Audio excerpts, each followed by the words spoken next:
السلام عليكم ورحمة الله وبركاته. حجاج و زائرین محترم، بسیاریا میگن که وقتی که پیش رسول الله صلی الله علیه و سلم میرن، یعنی روضه رسول الله صلی الله علیه و سلم میرن، جایی که قبر حضرت رسول الله و حضرت ابوبکر و عمر رضی الله عنهما است، رفتی سلام ما را برسون.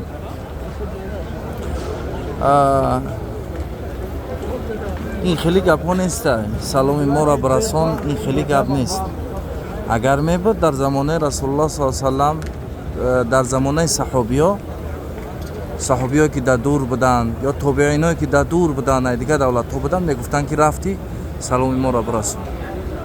برای همین در کجایی که باشه با رسول الله صلی الله علیه و سلم صلوات بفرستین، ان شاء الله تعالی که الله متعال صلوات شما را با رسول الله صلی الله علیه و سلم میرسونه.